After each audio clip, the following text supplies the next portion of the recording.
Welcome to Pavi healthy recipes. ரொம்ப tasty and ஹெல்த்தியான ராகி லட்டு செஞ்சுருக்கேன்.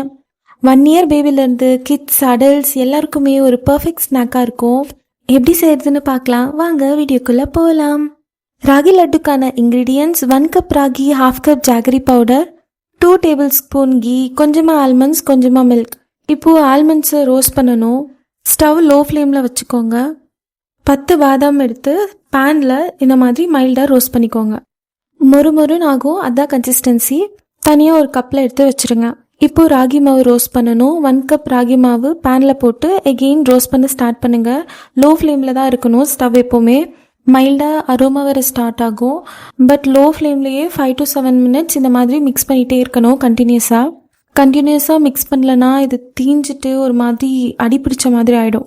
7 மினிட்ஸ் ரோஸ்ட் பண்ணதுக்கப்புறம் ஒரு கப்பில் இந்த ராகி மாவை ட்ரான்ஸ்ஃபர் பண்ணிவிடுங்க. இந்த மாவு சூடாகவே இருக்கட்டும், அப்போ தான் ப்ராப்பராக இந்த ராகி லட்டு வரும். இப்போது இந்த மாவோட 2 டேபிள் ஸ்பூன் கீ ஆட் பண்ணிக்கோங்க. ஸோ நெய் சேர்த்துட்டு நல்லா மிக்ஸ் பண்ணலாம். இது சூடாக இருக்கிறதால கையில் மிக்ஸ் பண்ண வேணாம். இந்த ஸ்பூன்லேயே இந்த மாதிரி கட்டி இல்லாத மாதிரி மிக்ஸ் பண்ணிக்கோங்க. கட்டி ஆகாமல் இருந்தால் தான் ராகி லட்டுவுமே சாப்பிட நல்லாயிருக்கும். ஸோ கொஞ்சம் ப்ரெஸ் பண்ணி மிக்ஸ் பண்ணிக்கோங்க. ராகி மாவு நெய்யோட மிக்ஸ் பண்ணதுக்கப்புறம் நம்ம ரோஸ்ட் பண்ணி வச்சுருக்கோம்ல ஆல்மண்ட்ஸ், பாதாம், அதை பவுடர் பண்ணி இந்த மிக்ஸோட சேர்த்துக்கணும். நான் ஆல்ரெடி பவுடர் பண்ணி வச்சுருந்தேன் ஆல்மண்ட்ஸ் பவுடர், ஸோ அதை அப்படியே சேர்த்துக்கிறேன். ஸோ இதையும் நல்லா மிக்ஸ் பண்ணலாம். கொஞ்சம் கூட கட்டி இல்லாத மாதிரி மிக்ஸ் பண்ணணும். அதான் மெயின் இம்பார்ட்டண்ட் இந்த ராகி லட்டு செய்கிறதுக்கு.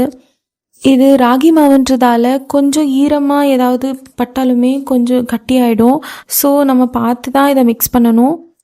இப்போது ஜாகரி பவுடர், நாட்டு சர்க்கரை சேர்த்துருக்கேன். 1/2 கப் நாட்டு சர்க்கரை ஆட் பண்ணிவிட்டு இதையும் மிக்ஸ் பண்ணலாம். இந்த நாட்டு சர்க்கரையை மெல்ட் பண்ணி சேர்க்காததுக்கு காரணமே அதுதான்.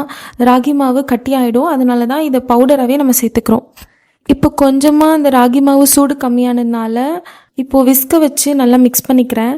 கொஞ்சமாக தண்ணி ஊற்றி இதை மிக்ஸ் பண்ண ஆரம்பிக்கிறேன். தண்ணி ஒரு 2 டேபிள் ஸ்பூன் ஆட் பண்ணால் போதும். அதிகமாக வாட்டர் ஆட் பண்ணால் லட்டு சரியாக வராது.